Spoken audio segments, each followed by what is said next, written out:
Cam, this is your backyard food forest. It is. This looks like it's been in the ground quite a while. How long has it been in the ground? 13 months. Only 13 only months? 13 months. 13, 14 months. My yep. gosh. This whole area. Give them a pan real quick. Oh my gosh. This was in the ground Look 13 at months this.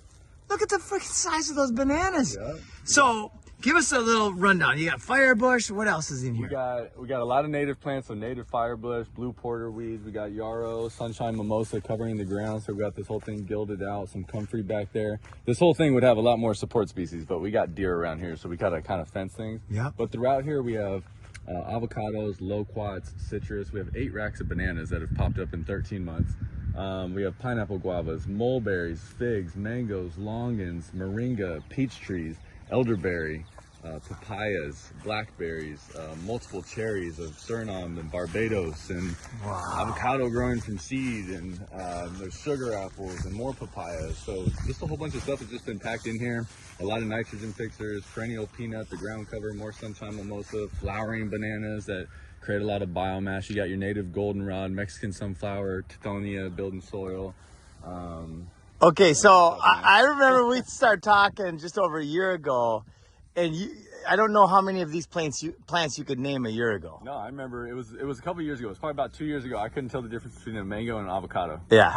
I was trying to learn and get good at it, but I mean now I can't not see them. You know, what I mean? Yeah. I'm driving down the road and I can see it like peeking through a forest, and I'm like, there's a mango. Yeah. So yeah, dude, just immerse yourself and learn, and just here it is. Dude. And this area is loaded with deer. You put this fence up, and you're just crushing it. Look at all the food growing here. Yep. My gosh, my Lila's playground. Yeah, that's so beautiful, man. It's beautiful, man. And you're staying pretty busy. You're installing for quite a few people. You just got done with a couple installs. Yeah, people get it. It's time to use our land wisely, as we always say, right? To create a productive, functional asset that, in actuality, can feed us for lifetimes. Right? Yeah. Like if we take care of these systems for the first 2 to 3 years, maybe 4 or 5 years, and allow it to mature and to stabilize itself, this thing will outlive everybody that's alive today. That's my goal, is how do we build an ecosystem on land? Because show them this is what it used to look like. This whole area over here was grass. So trust me, you can build it. You know what I mean? Yeah. You can speed up time with money. Yeah. You can also do it the slow way, whether you get small plants. You can do a lot of stuff in seeds, from cutting. Absolutely, people get it. What? Look at that. What? No freaking way. Look. What's going on here? That was a 3-gallon peach 14 months ago. Oh my gosh. Now the proper way is to thin this out. You shouldn't have as much fruit. I should have came in here when they were baby, and that would have not like stressed the tree as much, and you would have had bigger fruits. But again, I want the experience of learning how to do this. So I was like, let me do the first year without thinning them out, and then you got a bunch of fruit, and now we can feed more people. So if the tree is healthy, it'll hold. If it's not, it'll droop. I mean, you can see some of the drops, but it's crazy, dude.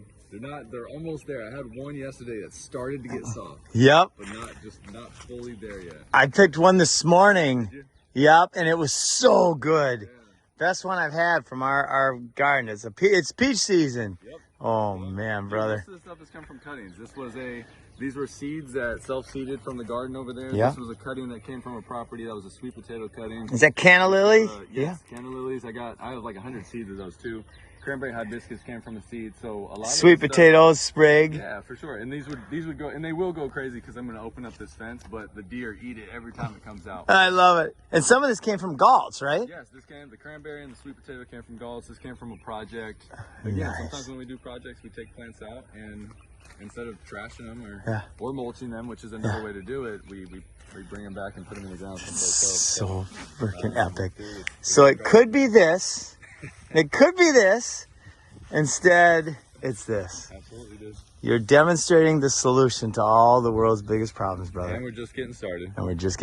Love you, man. Thank you. Absolutely. It's amazing. How do people get a hold of you if they want a food forest? Man, call my number, 916-769-0777. Yee-hoo! Phone number. Yep. Awesome, brother.